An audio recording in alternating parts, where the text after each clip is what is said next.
자, 그럼 이제 구체적인 사례를 보도록 하겠습니다. 자, 아까 저희가 이제 흥정역에서 디모데전서 3장 16절을 봤었죠. 표행도 여기를 똑같이 해놨어요. 하나님은 육체 안에서 명백하게 나타내셨고, 그래서 이 사람은 여기다가 명백하게란 단어를 하나 더 첨가시켜놨어요. 그리고 육체 안에서 하나님이 나타나셨다고 말을 하고 있습니다. 하지만 하나님은 육신으로 나타나셨다는 게 맞습니다. 그리고 이제 명백하게를 첨가한 이유를 제가 보니까 이 manifest라는 단어가 아주 뚜렷하게 드러났다라는 뜻이거든요. 그래서 아마 명백하게라는 단어를 첨가시킨 것 같아요. 근데 번역은 그렇게 하는 게 아닙니다. 단어 하나를 찾아내야지 자기가 아무렇게나 이렇게 이걸 뭐 집어넣고 이러는 게 아니에요. 하나님이신 예수 그리스도께서 육신, 즉 인간의 몸으로 태어나셨는데 그것을 부정하는 거예요. 그러니까 흠정령하고 같죠. 마귀의 영입니다. 이것은. 그리스도인의 믿음의 근간을 흔들고 있는 것입니다. 이단 사이비 교주들 역시 예수님이 돌아가시고 난 다음에 그 떠난 영이 자기에게 들어왔다고 주장하고 그렇게 사람들을 미혹합니다. 배교의 시대에는 늘상 있는 일이에요. 근데 본문이 그렇게 돼 있어요. 이 사이비들과 맥락이 같습니다. 하나님께서는 우리 그리스도인들 안에서도 성령으로 나타나신다고 아까 제가 말씀드렸잖아요. 표킹의 이 번역으로 봤을 때는 이 성육신을 결코 입증할 수 없어요. 하나님이 사람이 되셨다는 그 구절을 어디에서도 찾아볼 수가 없어요.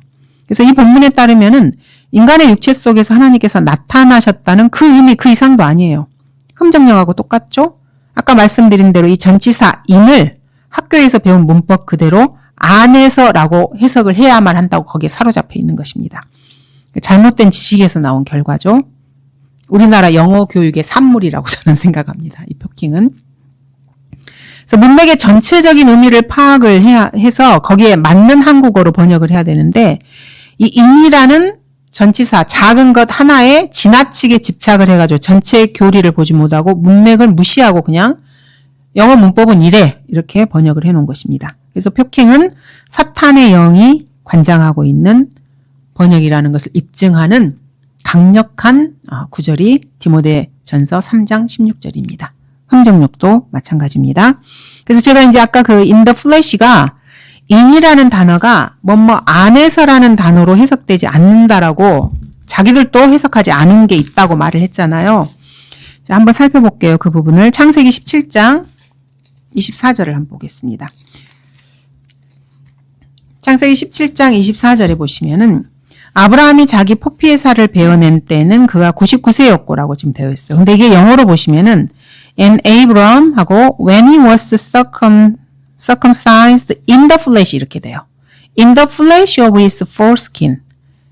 그의 포피의 flesh 그 살을 circumcised 베어냈다는 말이고 근데 이게 in the flesh예요. 육체 안에서라는 말이거든요. 디모데전서 3장 16절에 있는 영어 in the flesh하고 똑같은 그 단어예요.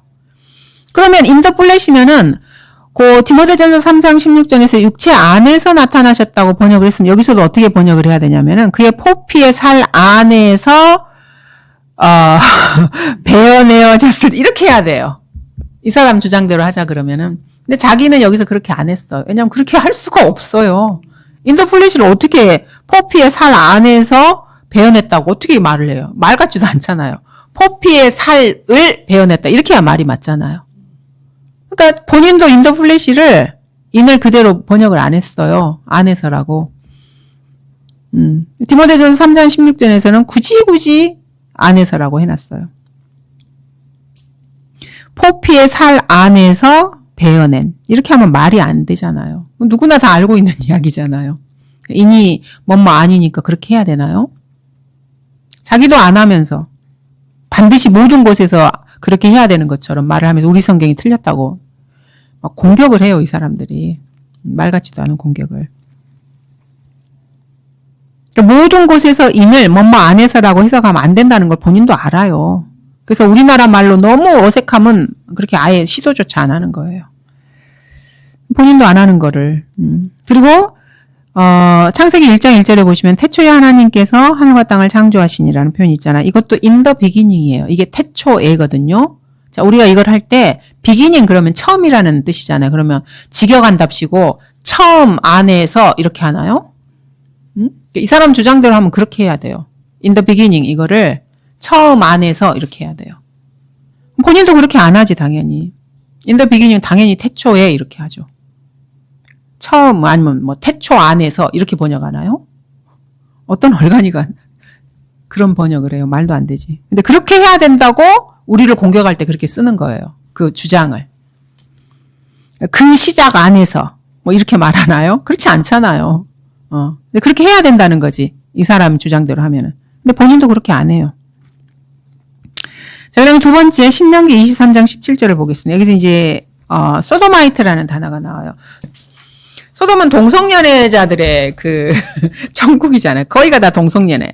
자, 그래서 뭐 외부에서 온 그 여행객들도 잡아다가 막 동성연애를 하려고 그러고 막 그러잖아요. 그래서 이제 우리가 소돔마이트 그러면 원래 이 말의 뜻은 소돔 뒤에다가 IT를 붙이면은요. 무슨 사람들이라는 말이에요. 그래서 소돔에다가 IT를 붙이면 소돔 사람들이라는 말이에요. 원래 뜻은. 그런데 소도마이트 이렇게 표현을 하면 소돔 사람들이니까 동성연애자를 말하는 거예요. 그래서 이제 영어를 모국어로 쓰는 사람들한테 소도마이트 그럼 이게 뭐냐 그러면은 동성연애자를 말하는 거예요. 왜냐하면 소돔이 그걸로 유명했고 다 동성연애자들이었기 때문에. 그래서 우리 성경에서는 이거를 남색자라고 번역을 했으니까 남색자가 저기 동성연애 남자 동성연애자들이잖아요. 23장 17절을 보시면은 한번 읽어보겠습니다. 17절에 이스라엘의 딸들 중에서는 창녀가 있지 못할 것이며 이스라엘의 아들들 중에서는 남색자가 있지 못할 것이니라. 그래서 주님께서 이 동성연애를 율법으로 금하신 내용입니다. 그래서 이 남색자라는 영어 단어가 a sodomite라고 돼 있어요. 근데 표킹에서는 이거를 새로운 단어를 자기가 하나 개발을 해놨어요. 자, 언어라고 하는 것은 인간과 인간 사회적으로 약속을 해서 쓰는 거지요. 자기가 무슨 단어를 이렇게 없는 단어를 만들어 가지고 그거를 이렇게 그렇게 하는 거는 그 말 같지도 않은 거거든요. 근데 이거를 뭐를 하냐? 소돔족이라는 단어를 만들어 놨어요. 소돔족. 네. 그리고는 소돔족이라고 해놓고 뭔가 좀 부족하니까 곧 성도착자가 이렇게 만들어 놨어요. 그래서 소도마이트라는 이 단어를 소돔족 곧 성도착자가 이렇게 해놨어요. 자, 그래서 첫 번째 곧 성도착자가 라고 해놓은 거는요. 부연 설명한 거예요. 이거는 성경을 번역한 게 아니고요. 부연 설명, 패러프레이징이라 그러거든요. 그래서 여러분 아시는 것처럼 우리나라의 그 패러프레이징 성경의 대표적인 게요. 현대인의 성경이에요. 이거는 성경이 아니고요. 부연 설명한 패러프레이징 성서예요. 보면은 뭐 그러니까 쉽게 자기들 딴에는 쉽게 설명한다고 자기들의 언어로 완전히 성경을 그냥 해체를 시켜놔 버렸어요. 자기들. 이거는 패러프레이징입니다. 이거는 성경 번역이 아닙니다. 자, 그리고 이제 자기가 설명하기를 이 소도마이트를 남색자로 하면은 동성연애자만을 말한다. 근데 여기에는 온갖 성도착자들이 있었기 때문에 뭐 수관하는 사람도 있고 온갖 사람들이 있었기 때문에 이 단어 하나로는 부족하다. 그래서 자기가 이게 두 개의 단어로 해놓은 거예요. 그리고 소돔족이라는 새로운 단어를 만들어 놨어요. 근데 이 사람의 말은 다 틀렸어요. 이 번역자가 곧 성도착자 이렇게 부연 설명하는 거는요. 이 본문은 하나님 말씀이잖아요. 번역자가 개입을 하는 거예요. 자, 하나님은 소도마이트라고 썼어요. 근데 자기는 이 소도마이트를 소돔족이라고 번역을 해놓고 뒤에다 설명을 해놔요. 이거는 하나님이 하신 말씀에 자기가 푹 들어가가지고 내 생각엔 요거는 성도착자라고 딱 집어넣는 거예요. 제가 무슨 말 하는지 이해되세요, 여러분? 번역자가 수시로 하나님 말씀에 개입을 해요, 이 사람은. 이게 여기뿐만 아니고 다른 데도 그래요. 자기가 개발해낸 단어를 집어넣고 그게 좀 미심쩍다 싶으면 다른 단어를 옆에다 하나 더 집어넣는 거예요. 이런 거 되게 많아요, 이 사람 그 번역하는 거 이렇게 보면은.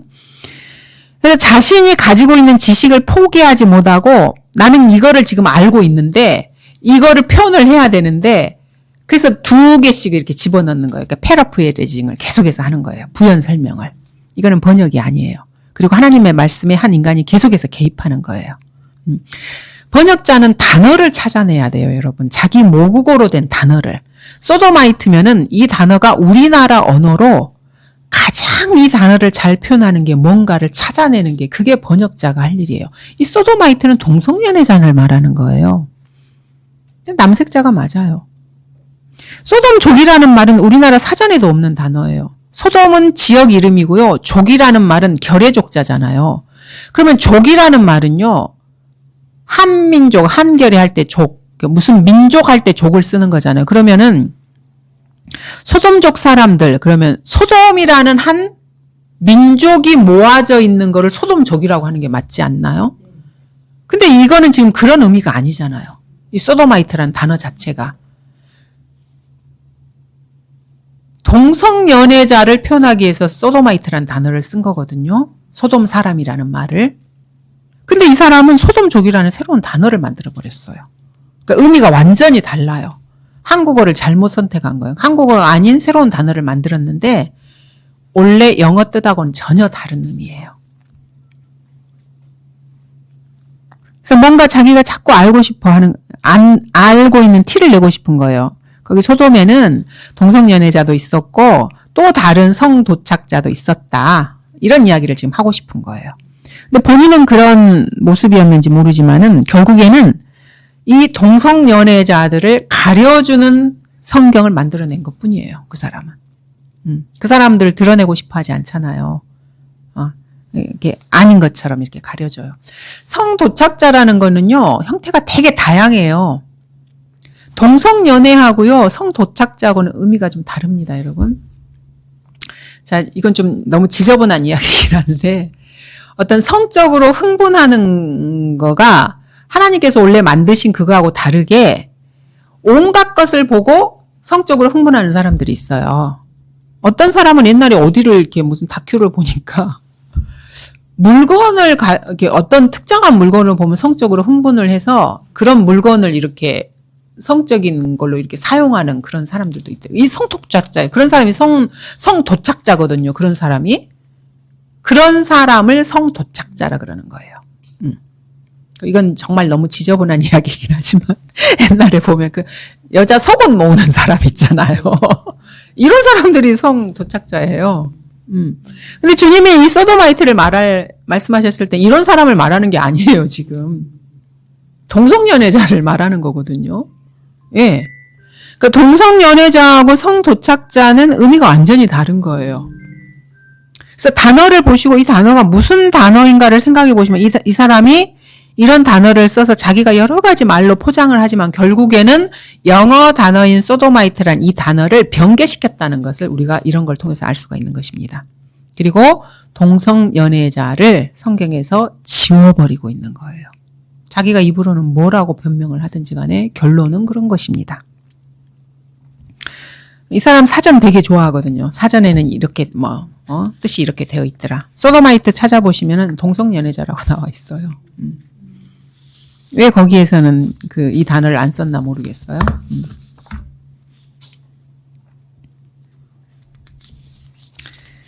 물론 동성연애자들도 성독착자의 범주에 들어가는 거는 맞아요.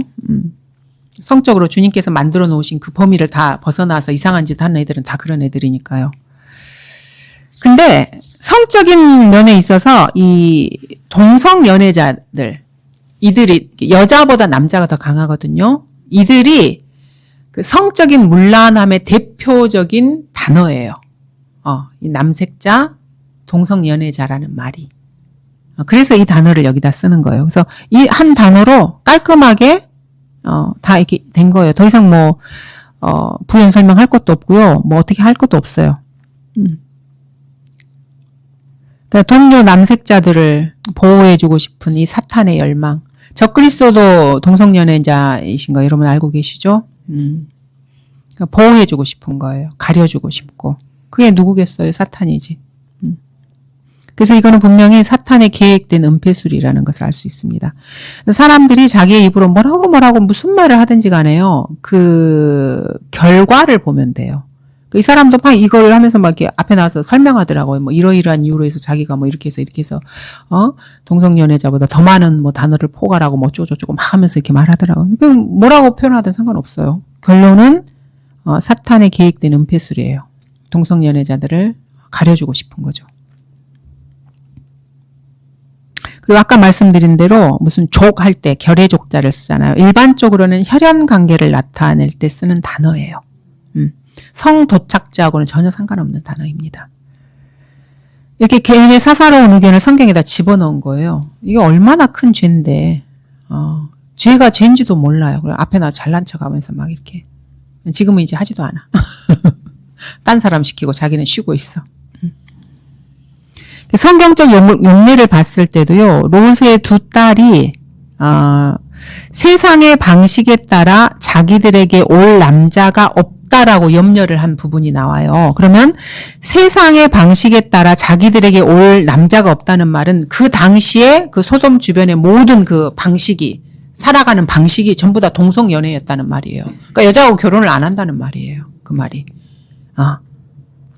롯의 두 딸도, 그러니까 성경을 보시려면은, 아까 제가 성경과 성경을 비교해야 된다 그랬잖아요. 이 소도마이트를 보려면 이 롯의 두 딸이 한 말과 비교를 해보면 되는 거예요.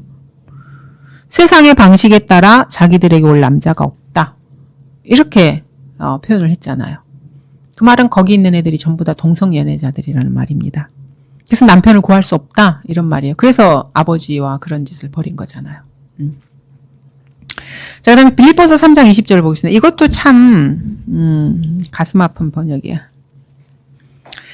자, 이 빌립보서 3장 20절은요. 우리 그리스도인들의 시민권이 어디 있는지를 딱 한마디로 일목요연하게 말씀해 주신 너무나 우리 그리스도인들의 정체성을 나타내 주시는 말씀이에요. 우리의 시민권은 하늘에 있으므로 우리가 그곳으로부터 오실 구주이신 주 예수 그리스도를 기다리고 있으니 우리 그리스도인들의 시민권은 하늘에 있습니다. 우리 그리스도인들은 하늘 시민들이에요. 이 세상에 살고 있지만 우리 시민권은 하늘에 있습니다. 미국 시민권 따려고 아주 그냥 별의별 짓을 다 하잖아요. 요즘은 조금 덜하긴 하지만 그래서 어떤 나라가 부강하고 잘 살고 이렇게 하면 그 시민권이 하나 따는 게 너무너무 중요하고요. 그 시민권이 자기한테 있으면은 그 나라의 보호를 받아요. 그래서 미국인들은 세상 어디에 이렇게 있어도요, 전쟁이 나거나 무슨 일이 있으면 그 나라에서 동원령 이렇게 해가지고 비행기를 보내서 싹 다 자기 나라 국민들은 이렇게 보호를 해줘요. 왜냐하면 그 사람에게 시민권이 있기 때문에 그래요. 그 나라의 시민권이 있기 때문에. 우리 그리스도인들의 시민권은 하늘에 있어요. 그래서 하나님이 우리가 하늘의 시민이기 때문에 우리를 보호를 해주시는 거예요. 자, 근데 이 사람은 이거를 뭐라고 번역을 했냐면, 이는 우리의 생활 방식이 하늘에 있기 때문이라고 그랬어요. 자, 여러분, 생활 방식이 하늘에 있다는 말이 도대체 무슨 뜻입니까? 여러분의 생활 방식이 하늘에 있나요? 살아가는 방식이 하늘에 있습니까? 자, 그럼 이 사람이 바보가 아니고 자기 딴엔 똑똑하고 영어도 잘한다고 하는데 뭐 이유가 있겠죠? 이렇게 한 이유가. 근데 이 단어가 뭐냐면 영어로는 conversation이에요. 자, 영어를 잘 모르시는 분도 conversation, 그럼 이게 지금 우리 이게 쓰는 단어로 대화라는 뜻을 아실 거예요. conversation 그럼 대화라는 뜻이에요. 우리 한번 이야기 좀 해보자. 그러면 conversation 좀 해보자. 뭐 이렇게 말하기도 하거든요. 뭐 이 conversation을 어떻게 해서 시민권이라고 번역을 해놓고 뭐 얘는 그러면 왜 대화라고 표현을 안 하고 생활 방식이라고 번역을 했을까? conversation이라는 말은 대화라는 말은 맞아요. 영어로 대화 맞습니다. 자, conversation이 대화라는 말은 맞는데 사람이 자기 입에서 나오는 그 말이요, 그 사람 자신이에요. 그 사람의 정체성입니다. 잠언에서도 보시면은 그가 말하는 그게 그 사람이라는 말씀이 있어요. 그래서 우리가 이제 말을 조심해야 되고 말을 함부로 하면 안 된다 그러고 숙고해야 되고 말이 많으면 죄가 많다고 이런 이야기 이제 많이 하잖아요. 말은 자기 자신이에요. 자기 생각을 말하는 거, 누구한테 들은 걸 말하든 어쩌든 본인이 하는 거거든요. 그 말을 통해서 그 사람의 삶이 투영이 되는 거예요. 삶이 나타나요. 그 사람의 생활 방식이 말을 통해서 나와요. 그 사람의 가치관이 무엇이고 삶의 태도가 무엇이고. 그래서 conversation, 영어에서 나오는 이 conversation이란 이게 성경적인 걸 말하는 겁니다. 성경의 이 단어가 생활 방식이라고도 쓰여요. 그래서 우리 성경도 다른 곳에서는 무슨 태도나 생활 방식으로 번역이 돼요. 그래서 제가 계속해서 반복해서 말씀드리는 게 단어가 하나가 있으면 뜻이 하나가 아니라는 말을 계속 반복해서 말씀을 드리는 거예요. 문맥을 살펴서 그게 적절한 단어를 거기다 넣어야 돼요. 이 사람도 그렇게 하고요. 그러면 conversation이라는 단어가 나와 있을 때 당연히 헬라어를 봐야 돼요. 이 전체적으로 이게 어떤 뜻으로 쓰였는가를. 사전적으로는 이 conversation이 대화라는 말은 맞지만은 헬라어로 보면은요, 이게 무슨 뜻이냐고 되어 있냐면 citizen state of life라고 되어 있어요. 시민의 상태나 시민의 삶이라는 단어를 영어에서는 conversation으로 번역을 해 놓은 거예요. 영어 킹제임스. 그럼 이게 틀렸느냐? 아니에요. 맞아요. 그렇게 해 놓으신 거예요. 그러면 우리나라 말로 이거를 번역할 때 헬라어에서 citizen state라고 되어 있기 때문에 시민권으로 하는 게 훨씬 더 낫기 때문에 여기서는 시민권으로 해 놓으신 거예요. 시민의 상태예요. 즉 시민권을 말해요. 표킹의 말처럼 그리스도인의 생활 방식이 하늘에 있는 게 아닙니다. 이거는 말 같지도 않은 소리예요. 그리스도인들 중에 자기 생활 방식이 하늘에 있는 사람이 누구 있어요? 지구 저 곳곳을 다 뒤져봐도 한 명도 거의 없을걸요? 그리스도인들의 시민권이 하늘에 있는 게 맞죠. 시민권이라고 하면 금방 이렇게 의미가 팍 들어오잖아요. 그래서 이 단어는 성경에서 생활 방식, 삶의 태도, 시민권 등 여러 가지로 번역이 가능합니다. 그래서 문맥을 전체를 살펴보고 적절한 단어를 찾아내는 것이 바로 번역의 포인트고 관건입니다. 정확하게 잘 하셨어요. 시민권이라고요. 왜냐하면은 여기 보시면은 그리스도인들의 그 삶의 태도에 대해서 이렇게 쭉 말씀을 하시면서 그 이제 앞에 그 배교자들의 그 종말에 대해서 이야기하시면서 우리는 그들과 다르게 우리는 이러이러하다라고 지금 말씀하고 계시는 거잖아요. 그리고 이제 21절에서 만물을 주님께서 자신의 능력의 역사로 인해서 우리의 천한 몸도 그분처럼 바꿔주시는 것에 대해 지금 이야기를 하고 있는 겁니다. 우리가 그거를 바라보고 살아야 된다 이 말씀을 지금 하시는 거잖아요. 그러니까 시민권이 맞는 거지. 자, 그다음에 마태복음 19장 9절 7절도 보겠습니다. 자, 그리고 이제 언어적인 의미에서 이제 그 한국어하고 영어가 아까 이제 수동태, 능동태도 많은 부분이 다르다 그랬잖아요. 또 하나 다른 게 뭐냐면 관사가 많이 달라요. 이건 언어적인 특성입니다. 영어는요, 뭐가 있으면은 한계이 있는지 그 이상이 있는지를 반드시 표기를 해요. 그 언어 특성이에요. 근데 우리나라는 약간 뭉뚱그려서 표현을 해요. 그래서 예를 들어서 자기 집에 사과가 있어요. 그러면 뭐 집에 사과를 선물로 받았어. 이렇게 말해요. 관사가 없어요. 앞에 뭐 한 개의 사과 아니면 사과들을 선물로 예를 들어 사과들을 선물로 받았어. 그러면 좀 우리나라 말로 좀 안 맞잖아요. 아니면 한 개의 사과를 선물로 받으면 딱 한 개 했을 땐 그럴 수 있어요. 근데 그냥 사과를 내가 선물로 받았어. 배를 선물로 받았어. 뭐 그렇게 표현을 하잖아요. 뭐 쌀을 선물로 받았어. 이렇게. 근데 영어에서는요. 이게 한 개인지 여러 개인지를 언어 자체가 반드시 이렇게 표시를 해주는 언어예요. 그래서 하나이면 반드시 on apple 이렇게 붙여야 돼요. 그리고 한 개가 아니면 apples 해서 뒤에 s를 딱 붙여서 여러 개를 받았다는 걸 표시를 해줘요. 근데 우리나라는 언어가 그런 언어가 아니에요. 그래서 우리나라 언어가 좋은 게 내가 그냥 사과를 받았어. 배를 받았어. 내가 공책을 샀어. 이러면 관사가 없잖아요. 앞에 하나인지 둘인지 표시가 안 됐잖아요. 그럼 이게 단수하고 복수가 두 개가 다 같이 포함이 되는 거예요. 그러니까 더 포괄적인 언어예요. 우리나라 언어가.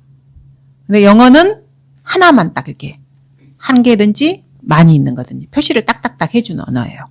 자, 제가 이 말씀을 왜 하냐면은 마태복음 19장 7절을 보시면은요. 이혼 증서와 관련된 이야기가 나와요. 자, 그러면 어찌하여 모세는 이혼 증서를 주어서 내어버리라 명령하셨나이까? 라고 이제 질문을 하는데 여기서 이혼 증서라는 단어가 있어요. 그러면 이혼 증서를 이제 여기 보시면은 이혼 증서가 영어로는 a writing of divorcement 해가지고 어라는 게 딱 들어가서 한 개니까 하나라고 이렇게 표현을 한 거예요. a writing of divorcement. 근데 이 사람은 지금 여기에 꽂혀가지고요. 이 관사를 다 해줘야 된다 그래요. 언어의 특성을 전혀 모르고.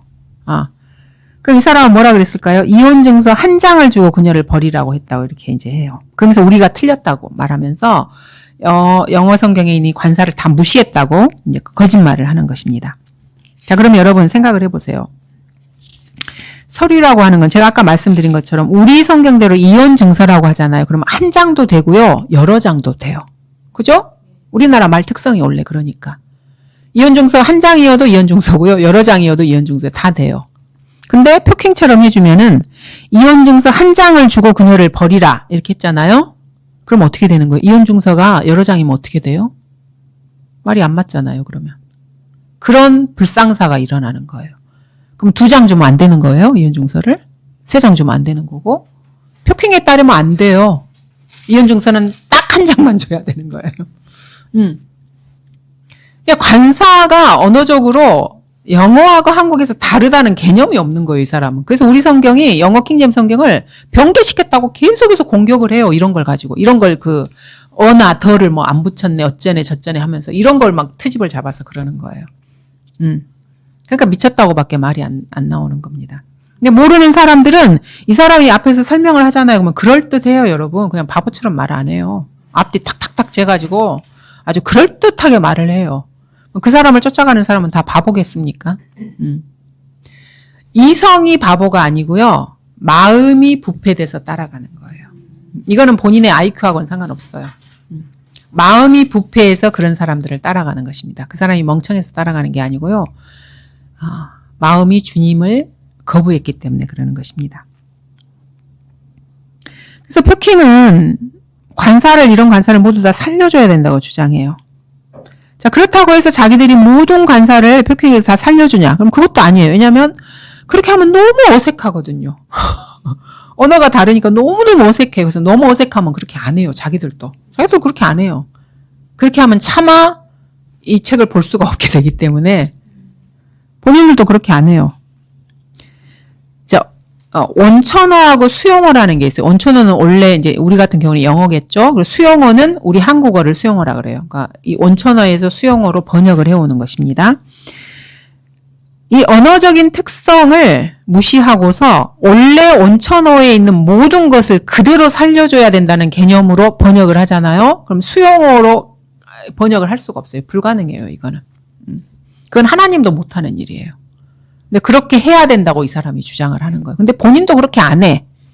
그러려면 창세기부터 계시록까지 나오는 모든 어나 S나 모든 걸 다 이렇게 자기 성경에다 다 이렇게 하나면 하나, 들이면 들 다 써야 되잖아요. 근데 그렇게 안 해요. 그렇게 하면 이거 완전 성경이 아니고 걸레 조각이 돼버리거든요. 우리나라 사람이 그 책을 읽을 수가 없어요. 그렇게 되면은. 본인도 그렇게 안 합니다. 그리고 우리나라 언어는 아까 말씀드린 것처럼 관사가 발당하는 언어가 아니고요. 관사를 써주지 않음으로써 단수하고 복수를 2개 다 포괄적으로 다 포함을 해버리는 것입니다. 그래서 영어에서 한국어로 건너오면서 더 좋게 되는 거예요. 2개 다 포괄적으로 이렇게 포함을 하게 되는 것입니다. 근데 이 사람 말대로 하면은 이혼증서는 정말 딱 하나만 줘야 돼요. 2개 주면 안 되는 거예요. 이혼증서는 한 장일 수도 있고 여러 장일 수도 있어요. 2 경우를 모두 다 포함해요. 우리 성경 같은 경우. 근데 이 사람 성경으로는 그게 포함이 안 돼요. 그래서 어리석은 거예요. 거기 하나에 매이다 보면은 나중에 이런 실수를 하게 돼요. 나중에 아이고 이거 실수했구나 이렇게 되겠죠. 근데 이 사람은 외고집이어서 본인이 실수했는데 실수한 줄도 몰라요. 고집이 세면 이렇게 되는 거예요. 이 사람 말대로 하면 이혼증서가 여러 장이면 앞에 한 장만 떼서 줘야 돼요. 진짜로요. 한 장만 딸랑 떼서 줘야지 뭐. 한국어의 특성을 무시하고 영어 문법에 매달려서 영어 표현 하나하나를 100% 살려야 된다는 이 강박관념에 이 사람이 사로잡혀 있어요. 그 사람 책을 보면 그게 보여요. 그래서 이 사람을, 이 표킹 번역자를 관장하는 영은 자유의 영이신 성령님이 절대 아니에요. 인간을 속박하는 노예의 영이라는 걸 우리가 이 사람의 이 강박관념에서 볼 수 있는 것입니다. 마귀는 사람을 종으로 만들려고 그러거든요. 근데 성령님께서는 사람들에게 참 자유를 주셔요. 진리가 너희를 자유케 하리라 그랬잖아요. 그래서 여러분이 성경을 알고 진리를 알면 진짜 자유롭게 주님을 섬기실 수가 있는 것입니다. 무시감은 용감하다는 게 이런 데서 저희가 볼 수가 있어요. 자, 예를 들어서 이제 제가 문장을 하나 해볼게요. 책을 떠난 식자란 있을 수 없다. 자, 이런 이제 문장이 있어요. 그럼 여기는 이제 관사도 없고 단수 복수도 없어요. 책, 식자. 책은 영어로는 a book 또는 books 아니면 the book 이렇게 써줘야 돼요. 근데 우리나라는 그냥 책이라고만 말하면 돼요. 언어적으로 이게 다른 거예요. 하지만 책을 떠난 식자는 있을 수 없다. 이 문장에 보시면 이 책이 한 권의 책도 되고요. 다수의 책도 돼요. 이 문장 하나로 포괄적으로 이게 다 포함이 되는 거예요. 근데 영어에서는 이걸 나눠서 해줘야 돼요. 책이 하나면 a book 아니면 대표 명사를 쓰면은 뭐 the books 뭐 쓰든지 이렇게 해야 돼요. 이게 좀 다르거든요. 그래서 한국어로 이걸 할 때 한 권의 책을 떠난 식자란 있을 수 없다. 이렇게 말하면 너무 이상하잖아요. 말이 안 되잖아요. 근데 그렇게 해야 된다고 주장하는 거나 마찬가지라는 거죠. 이 사람 그 주장대로 하자면. 영어로 이런 문장을 쓰려면은 관사를 반드시 넣어줘야 돼요. 더든지 어든지 아니면 뒤에 s를 붙이든지. 이런 걸 통해서 언어가 다르다는 걸 우리가 알 수 있잖아요. 그래서 이제 창세기 1장 1절에서는 반드시 단수나 복수를 표시해야 될 경우에는 우리 성경도 그렇게 해요. 왜냐하면 교리적으로 아주 중요하고 안 하면 안 되는 부분이면 반드시 해야 됩니다. 그래서 창세기 1장 1절에서 태초에 하나님께서 하늘과 땅을 창조하시니라 했을 때 이제 보통 그냥 읽어 나갈 수 있는데 하늘과 땅, 그럼 하늘도 하나, 땅도 하나. 단수예요. 여기서는. 반드시 단수해야 돼요. 교리적으로 아시다시피 처음에 주님께서 처음에는 하늘이 이렇게 세 개가 아니었어요. 개혁성경에는 이걸 뭐 3층 천인가 이렇게 표현이 됐죠. 하늘이 세 개가 아니었어요. 왜냐하면 지구가 하늘 바로 아래에 있어서 하늘이 하나야. 아래인지 아니면 바로 이렇게 붙어 있는지 어쨌든 하나예요. 그러니까 처음에 하나님께서 만드셨을 때 하늘과 땅을 창조하신 게 맞아요. 하늘들을 만드신 게 아니에요. 근데 재창조를 하셨을 때는 우주를 만드셨잖아요. 그리고 이제 우주가 그 마귀들의 그런 걸로 인해서 하나님께서 한번 심판을 하시고 물에 잠기신 다음에 다시 재창조를 하시는 거잖아요. 그때 이 하늘에 붙어 있었던 지구가 심판을 통해서 어디로 쓸려 나갔는지 몰라요. 물로 이제 완전히 다 차게 된 거잖아요. 그때 이제 떨어져 나와서 어느 우주 구석지로 흘러 들어갔는지는 모르는 거죠. 그래서 지금 이제 재창조하실 때 새롭게 이제 창조를 하신 거예요. 그때는 하늘들이 되는 거죠. 우주를 창조하시고 또 지구에도 이렇게 대기권이 있고 하기 때문에. 그래서 창세기 1장 1절은 반드시 단수로 써줘야 되는 것입니다. 그런데 창세기 2장을 한번 볼게요. 2장 1절에 보시면은 그리하여 하늘들과 땅이 안성되었고 하늘들의 모든 군상들도 그러하니라. 여기서는 하늘들이라고 되어 있어요. 여기서는 하늘이라고 하면 안 돼요. 왜냐하면 재창조가 끝났잖아요. 그럼 재창조가 끝났으면은 이제 그때는 하늘이 세 개인 거잖아요. 지구에 있는 대기권, 우주의 하늘, 주님이 계신 셋째 하늘의 하늘. 그래서 반드시 하늘들이라고 써줘야 되는 것입니다. 복수로 써야 돼요. 이런 것들이 되게 많이 있습니다. 그 다음에 신명기 10장 14절도 한번 보시면은 신명기에 이제 이런 표현들이 꽤 많이 나오고 있습니다.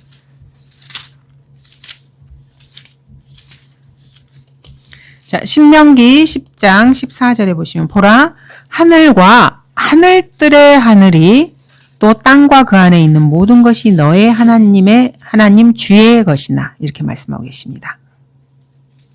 하늘이 있는데 하늘들의 하늘이라는 표현이 있어요. 하늘이 세 개니까 이게 가능한 거예요. 이러한 표현들이. 그 다음에 뒤쪽에 32장 신명기 32장 1절도 한번 볼게요. 그래서 써줘야 될 때는 반드시 단수 복수 표기를 이렇게 해주는 거예요. 그러니까 이런 거를 모르면 어떻게 성경을 번역하겠어요. 그래서 성경 번역이 보통 일이 아니에요, 여러분. 이걸 다 맞춰봐야 돼요. 한번 번역이 땡 이게 아니고 단어들을 다 이렇게 맞춰서 한번 걸러줘야 돼요. 그래서 콘코던스가 반드시 필요해요. 성경을 번역할 때는. 32장 1절에 보시면은 오 너희 하늘들이여 귀를 기울이라. 이제 이거는 재창조가 끝나고 이제 지상에서 사는 사람들이잖아요. 그래서 모세가 이렇게 기도를 하잖아요. 그러면 내가 말하리라. 오 땅이여 내 입의 말들을 들으라. 여기서는 지금 하늘들이여라고 말하고 이거는 하늘 전체를 지금 말하는 것입니다. 그냥 하늘이여 들으소서. 이건 하늘이여 들으소서 그러면 하늘나라에 계신 하나님께 말씀만 드리는 거잖아요. 보통 이제 우리나라 사람들이 말을 할 때 그런 거죠. 여기서 이제 하늘들로 표현하고 있습니다. 그다음 33장 28절에도 보시면은 33장 28절에 그때 이스라엘은 안전한 것에 홀로 거할 것이요 야곱의 샘은 곡식과 포도주의 땅에 있을 것이며 그의 하늘들도 이슬을 내리리로다. 그래서 여기도 땅, 하늘들 이렇게 복수로 지금 표현해주고 있습니다. 그 다음에 재판관기 5장 4절도 한번 보도록 하겠습니다. 네, 재판관기 5장 4절을 보시면은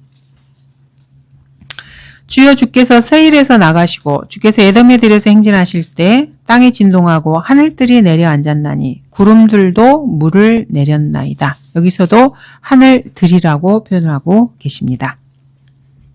그래서 단수 복수를 필요할 땐 반드시 해줘야 됩니다. 근데 아무 때나 막 해주면 안 되죠. 필요도 없는데. 필요 없는 걸 자꾸 해라 이거예요. 그리고 우리가 그렇게 안 한 거를 성경을 변개시켰다고 열간이 같은 소리를 계속 해대는 것입니다. 그러니까 지성이 망가지지. 그렇게 하니까.